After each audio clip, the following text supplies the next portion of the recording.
Bonjour tout le monde, bienvenue à cette deuxième entrevue pour le podcast le 17-20. Donc, je suis en compagnie de l'entraîneur-chef des Voltigeurs du Cégep de Drummondville, Patrice Marcoux. Bonsoir Pat. Très Écoute, bien. Pat, je vais juste te féliciter pour ta première victoire pour la saison et en deux saisons avec les Voltigeurs. Ça a été quand même assez chaudement disputé contre les électriques du Cégep de Shawinigan. Pas commencé de la façon dont on le désirait. On s'est ramassé, je pense, à la demi avec un déficit de 16-2. 16-12, 16-0, mais en OK? tout cas, bref, on avait un bon déficit en entrée à la demi. Je te dirais, on n'a pas parti le match en Lyon offensivement. On a eu notre carrière a échappé le ballon à notre ligne de 15 à peu près, qui a été ramassé par Shawinigan, puis sont allés faire un toucher tout de suite au début, dans la première séquence offensive. Fait que, je pense que tout coach en chef quand un match commence comme ça, tu te dis bon va falloir tenir, va falloir que la défensive tienne aujourd'hui parce que quand en plus ils ont donné des points de l'autre bord du ballon, ben ça a été tout de suite un bon petit wake-up call. C'est ça, on a vu que l'équipe de Shawinigan avait une plus grosse profondeur que les années passées. Je veux dire, ils sont arrivés 48 joueurs, je pense, sur le line-up. Ils ont eu des transferts comme Zachary Laverne qui arrivait de Lennoxville. Il a été partant là-bas durant 3 ans, qui a joué pour Shawi. Ils ont aussi un porteur français, là, je pense que c'est Cessé son nom, mais en tout cas, il y avait le numéro 5 l'an passé, le numéro 1 cette année, un marchand de vitesse, là, un gars très rapide. S'il y a la moindre ouverture, je te dirais que c'est un gars qui peut faire très mal sur des longues courses. C'est ça qui est arrivé en première demi. Je te dirais, on a laissé aller 2 longues courses. Ça a été pas mal les seuls, je dirais, longs jeux de la demi, parce qu'en tant que tel, on a donné 32 verges par les airs dans tout le Mais c'est match. quand même bon Fait parce que, tu que sais, en deuxième demi, vous êtes sorti, vous êtes quand même été mettre sur le scoreboard un bon 24 points. Vous en avez pas donné en deuxième demi. On peut vraiment dire que ça s'est parlé dans le vestiaire à la demi, puis vous êtes sorti fort pour la deuxième, là. en tant que tel, on a une équipe très jeune. Hein, fait que depuis le début de la saison, en première demi, on a échappé le ballon. On a eu 3 fumbles, dont un fumble qui a été ramené pour un toucher. Fait que c'est sûr que il arrive des choses comme ça. Tu sais, un gars fait un esprit de beau catch, il rentre à l'intérieur, fait un petit spin, protège mal le ballon, échappe le ballon. Tu sais, c'est des choses qui arrivent beaucoup plus quand tu as une gang qui est peut-être un peu moins expérimentée, mais en tant que tel. Ben là, j'espère que les gars vont apprendre de ça. Tu sais, moi, ce que j'ai aimé comparé à d'autres matchs où on pouvait avoir l'avance, mettons, on a eu un match hors concours contre la Pocatière au printemps, puis on menait, je pense, justement 21-0, puis le match avait viré de bord. Tu sais, là, oui, on avait enlevé des vétérans puis tout ça, mais ça reste que quand même, tu sais, je trouvais qu'on avait laissé aller le match. Là, c'est tout le contraire. Tu rentres en dedans 16-0. En plus, on commençait avec la défensive sur le terrain, on n'avait pas le ballon. Puis les gars, ils ont vraiment rebondi en deuxième demi. Au niveau offensif, on s'est mis dans des positions, des fois de première et 25, première et 30, à cause de certaines pénalités. Mais c'est toutes des pénalités de concentration qu'il va falloir cette semaine là, qu'on règle. Mais c'est pas. Des fois, tu te retrouves des années, tu te dis, ouais, même si on ferait des miracles qu'on a, avec le groupe de gars qu'on a actuellement, faut être logique. Mais en ce moment, on a des gars qui sont capables de faire des gros jeux. On a là le retour de Jeff dans le backfield. C'est un gars, je pense, 3e année avec nous autres maintenant.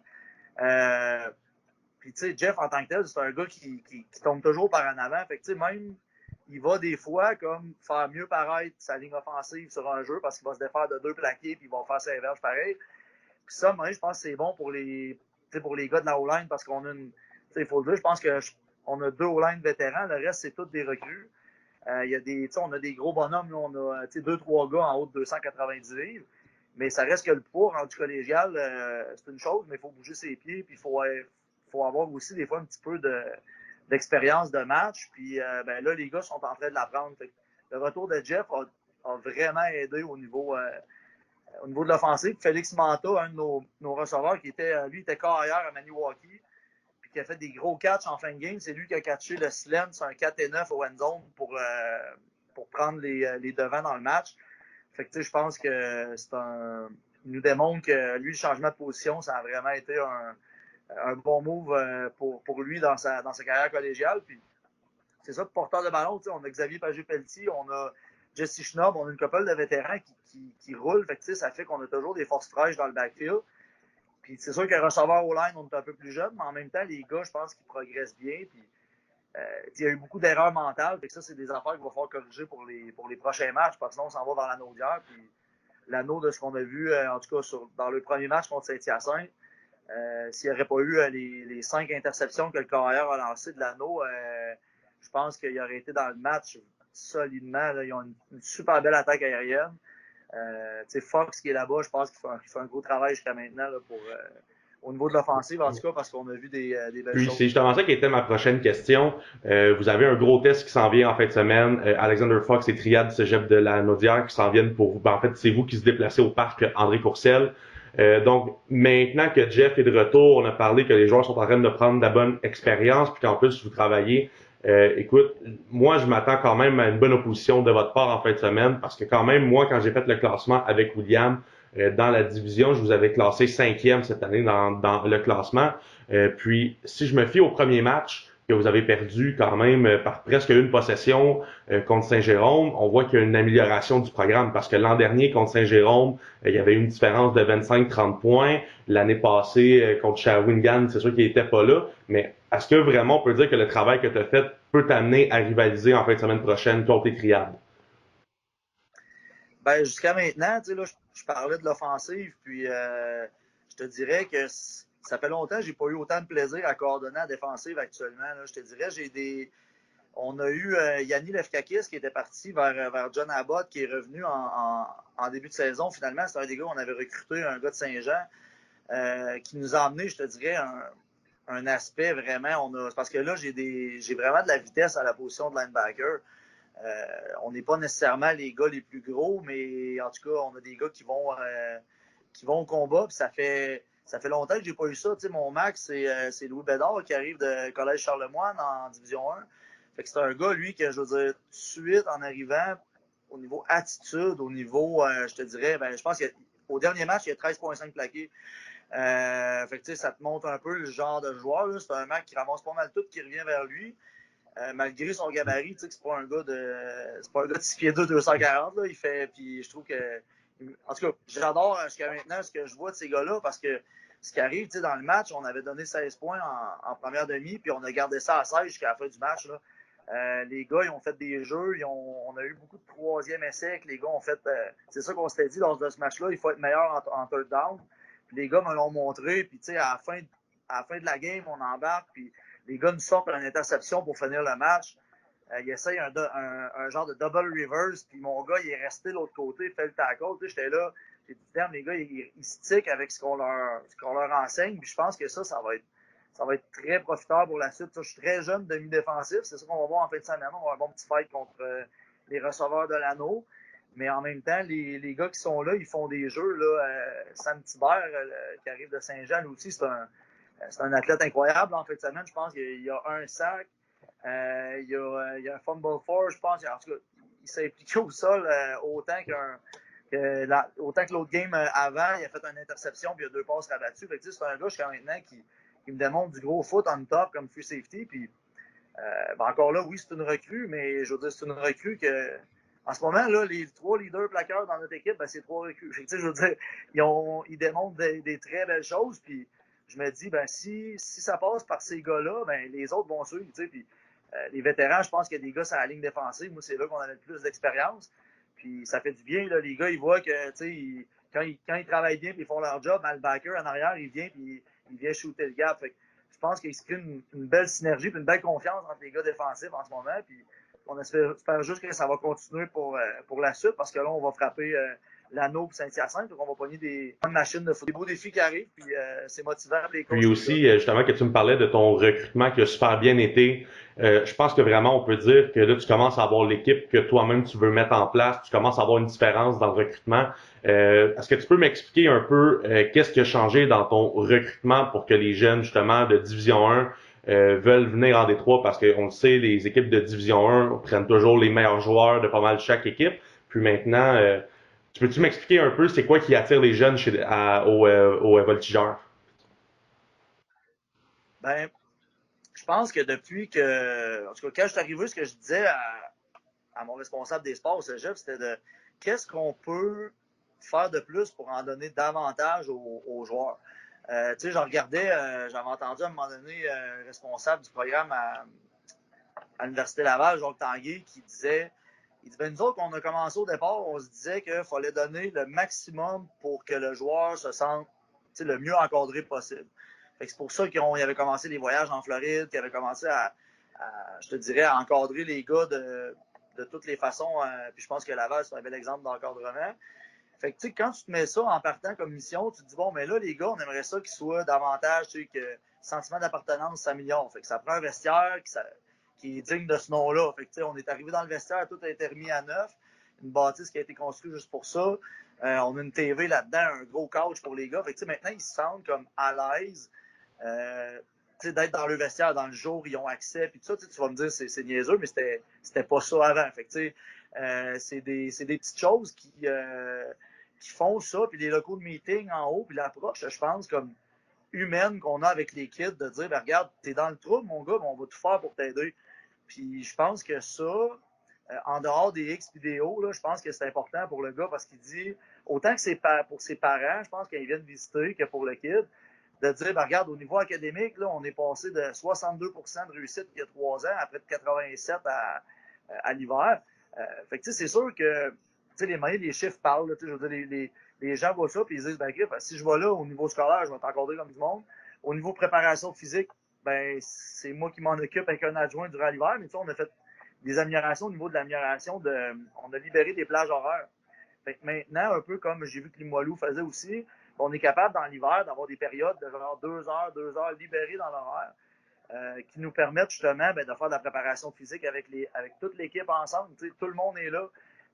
Au lieu de tout le temps caler les gars le soir puis finir à 10 heures à tous les soirs les entraînements, ça lui permet, off-season, je pense qu'on a juste un soir semaine qu'on est en équipe. Le reste se passe dans les zones, dans l'horaire de cours. Fait que je pense que tout ça, c'est des bons avantages. Puis je pense qu'après, là, l'arrivée de Nick en recrutement, l'arrivée de Phil au niveau de l'attaque, je pense qu'on commence à avoir un coaching staff qui est solide. Puis, Phil a quand même fait ses preuves dans le passé avec Jonquière, justement, avec ses 3 présences, je pense, au Bol d'Or récemment. Puis Nick, en recrutement, je pense que c'est une bête. Là. Lui, Division 1, Division 2, Division 3, il n'a pas peur d'aller se pointer le nez, d'aller voir les kids, d'aller dire, regarde, ce qu'on a à t'offrir, c'est sérieux. Puis si tu viens chez nous, si tu vises le niveau universitaire, on va s'arranger pour que tu l'atteignes. Fait c'est notre objectif. En faisant des petits pas comme ça, je pense que le programme, veut pas, il va augmenter. Fait que c'est sûr que quand tu arrives et tu perds des matchs parce que tu as droppé 2 balles dans l'end zone, ou tu te dis, on l'avait ce game-là, on était capable de la gagner, mais ça, après ça, il faut penser au processus, puis je pense qu'on est dedans jusqu'à maintenant. Puis aussi, quand j'ai fait mon entrevue avec Mehdi Abdesma la semaine dernière, il nous parlait qu'il était consultant chez toi aussi une fois semaine. Quand même, c'est pas donné à tous les programmes de football d'avoir un gros nom comme ça pour venir donner un coup de main. Puis Mehdi, non seulement vient vous donner un coup de main, il me vantait aussi les installations du complexe sportif. Est-ce que tu peux m'en parler un peu? Ben, quand Mehdi est venu, ça a vraiment cliqué. Là, je veux dire, dans la pratique, je le voyais avec ses gants de boxe, puis il demandait au gars de faire du pass rush sur lui, puis quand le gars, il lignait pas assez sur lui, il donnait quelques petits coups dans les côtes. C'est un gars qui s'amuse avec les kids, puis je pense que ça, c'est primordial. Puis des fois, même s'il est là, comme il va être là une fois par semaine avec nous autres, mais en tant que tel, c'est un gars qui amène une énergie qui est incroyable. Fait, je pense que on a juste hâte, comme de. En tant que tel, tu es un gars comme ça, si tu l'as 3, 4, 5 fois semaine, ce qui arrive, c'est que là, ça va être un coach d'opposition, mais il va t'aider aussi au niveau de tes schèmes défensifs, puis tout ça, puis de l'analyse de l'offense football. C'est un gars qui a joué du méchant bon foot. Mais en même temps, vu qu'il est là une fois par semaine, à chaque fois qu'il vient, c'est de travailler sur un élément spécifique avec les gars. Lui, il ne parlera pas de playbook aux gars. Il vient juste voir les D-line, les linebackers, puis il dit, regarde les gars, vous voulez qu'on travaille du pass rush, vous voulez qu'on travaille certains éléments du running game, il va travailler sur des points précis avec les gars. Puis je pense que, des fois, même si tu peux dire des fois la même chose à un joueur que Mehdi le fait, des fois, quand ça vient d'un gars qui a joué dans la NFL, ça a comme un impact différent. Fait que, en tout cas, on est vraiment content qu'il soit avec nous autres. Puis, c'est ça, on commence la semaine prochaine à travailler avec lui parce qu'il était beaucoup impliqué au niveau de l'été dans de l'entraînement physique avec des jeunes puis tout ça. Fait qu'il terminait ça là, cette semaine. Fait qu'il va être là tous les mercredis à partir C'est ça, Cool. Charles. Puis aussi, tu me parlais que ton recrutement a super bien été. Maintenant, cette année, est-ce que tu peux me parler un peu de ton noyau de vétérans? C'est qui les joueurs à surveiller qui vont faire une différence pour vous pour la prochaine saison? Ben, c'est sûr, on a parlé tantôt de Jeff Dupuis comme running back. Je pense qu'il nous amène.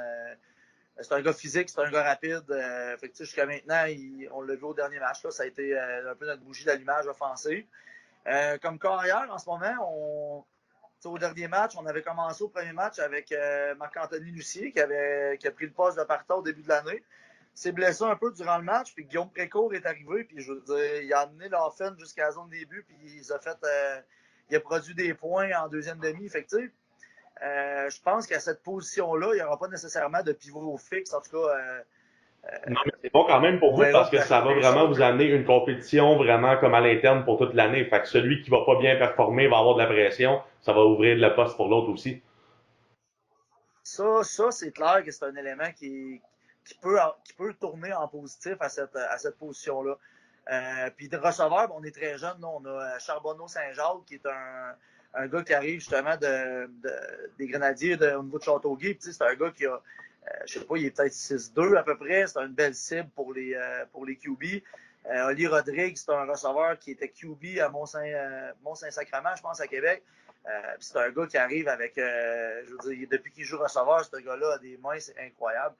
Fait que on a des. Puis Félix Manta, je te parlais de Maniwaki, je nomme eux autres, mais au niveau des receveurs, c'est tous des recrues qui sont tous en compétition, genre à chaque pratique, il y en a qui font des gros catchs, puis c'est le fun, moi j'adore ça de voir des gars qui, dans une compétition comme ça à leur première année, je pense ils ont toute la chance de se dire, ben, celui qui pratique le mieux va jouer le match, puis je pense que ça sera peut-être pas ça la situation dans toutes les prochaines années, mais en ce moment, c'est ce qui se décide un peu au niveau des receveurs. Puis sur la ligne offensive, ben, je te dirais que ben, c'est ça, on n'a pas beaucoup d'expérience, mais c'est sûr qu'on a Félix Savard, là, qui est un ancien capitaine des Vicars, qui nous amène du gros foot match après match.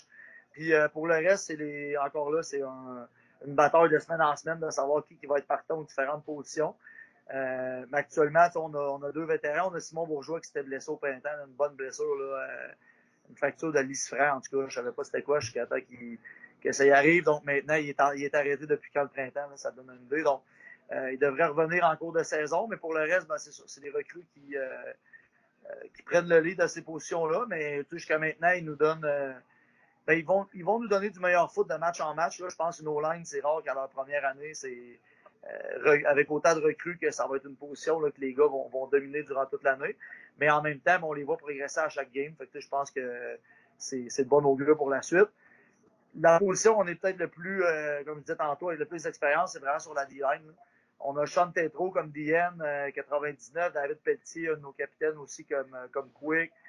T'sais, en tant que tel, il va y avoir comme encore là, ces gars-là ils ont plus d'expérience. C'est des gars peut-être aussi qui ont 2-3 hivers d'entraînement dans le corps, puis ça paraît au niveau physique. Dans le temps, là, mais il y a 2 ans, on se faisait brasser. Là, on pognait Saint-Hyacinthe, justement. Bon, au niveau de la ligne défensive, on se faisait brasser sur un méchant temps. Puis là, en ce moment, ben, avec ce poids-là, cette expérience-là sur la D-line, je pense que ça met moins de pression aussi sur tout le monde, sur les backers, sur les DB en arrière qui savent qu'ils vont avoir une pression. Fait que, au niveau des backers, nos recrues, là, c'est vraiment Ben Robert, pas Ben Robert, mais Yanni Belfroy, Lefkakis, que je te parlais tantôt. Puis Louis Bédard, qui sont nos deux grosses recrues au niveau de linebacker. On a aussi Gabarois, un gars qui arrive de Lebert à Sherbrooke, qui nous donne du gros foot. Puis, tu sais, dans les vétérans, il y a Nate Charrette qu'on a transféré à cette position-là, qui est un DB qui joue comme Sam. Fait que, tu sais, pour vrai, là, jusqu'à maintenant, je te dirais que c'est vraiment un mélange. Tu sais, à chaque position, c'est un gros mélange de recrues et de vétérans. Puis je pense que c'est ça aussi qui fait l'esprit de corps qu'on a actuellement. Là, tu sais, il y a tellement de mélange de programmes. Je pense qu'on a comme 26 programmes différents. Tu sais, il y a tellement de mélange de gars de partout, avec des expériences différentes, puis un mélange de vétérans de recrues. Fait que dans ce temps-là, je pense que c'est le meilleur mix pour que tout le monde soit comme pas obligé de se parler. Mais tu sais, quand tu as un mix de monde qui arrive de partout, ben, t'as pas de clic. En tout cas, t'en as beaucoup moins. Puis jusqu'à maintenant, en tout cas, j'adore en tout cas l'ambiance puis l'éthique de travail. Aussi, je suis en train de checker ta cédule pour le restant de la saison. On parlait, en fin de semaine, tu t'en vas à l'anneau. La semaine d'après, tu reçois les lauréats de Cégep de Saint-Hyacinthe. Après ça, les Cavaliers de Champlain, puis ensuite les Indiens de Huntsic. Euh, je pense qu'on se le cachera pas que votre objectif pour cette année, c'est de faire les séries. Euh, en sachant que les 4 prochains matchs sont contre le top 4 des dernières années dans la division 3, est-ce qu'on peut dire que vraiment il faut causer une surprise dans un ou deux de ces prochains matchs-là? Ouais, mais tu sais, je suis pas très fort sur les règles de 3. Là. Moi, ce que je te dirais, c'est qu'en ce moment, on va. Tu sais, avec une équipe jeune comme ça, je pense que c'est important de prendre un match à la fois. Euh, on va se préparer en fin de semaine contre l'anneau. On a un super beau défi devant nous autres. En même temps, oui, on sait que les 4 matchs qui s'en viennent, ça va être des matchs décisifs là, qui vont changer le courant, la suite de notre saison. Mais, mais de faire des prédictions en ce moment, pour vrai, je pense qu'on va se concentrer vraiment sur l'anneau en fin de semaine. On sait qu'il y a des bons clubs qui arrivent, mais en même temps, je dirais que qui s'en viennent là, avec la défensive, avec ce que les gars nous montrent actuellement. Au niveau offensivement, il faut être juste être un petit peu plus régulier. Puis, moi, ce que j'aime comparé à l'an dernier, mettons, sur les unités spéciales, on est beaucoup plus stable, on ne crée pas de turnover avec ça. Fait c'est sûr que c'est plus rassurant parce que quand tu évites les longs jeux, ben, habituellement, tu restes dans le match beaucoup plus. C'est ce qu'on va essayer de faire dans les prochains matchs, d'apprendre aussi aux gars à gérer une game, on l'a vu en fin de semaine, on part 16-0, on part avec un déficit de 16 points. Je pense que les gars, il faut qu'ils comprennent qu'au collégial, il ne faut pas t'attendre en deuxième demi pour jouer le match. Là, on l'a fait en fin de semaine, mais c'est un jeu assez dangereux.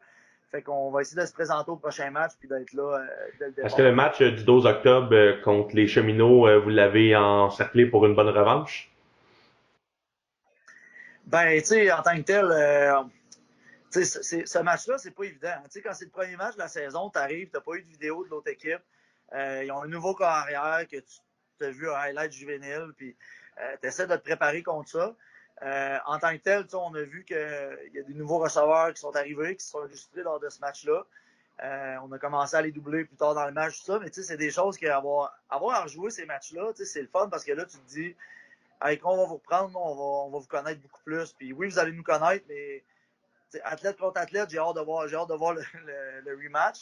Puis, mais en même temps, c'est pour ça qu'on coach au foot, c'est pour vivre des défis. Puis la semaine prochaine, on en a un, fait qu'on va commencer par vivre celui-là en partant. Aussi, pour changer de sujet, il y a eu une controverse qui est arrivée justement dans la division 3 la semaine dernière. Comme on sait, les initiations font partie d'une équipe de football, font partie du team spirit.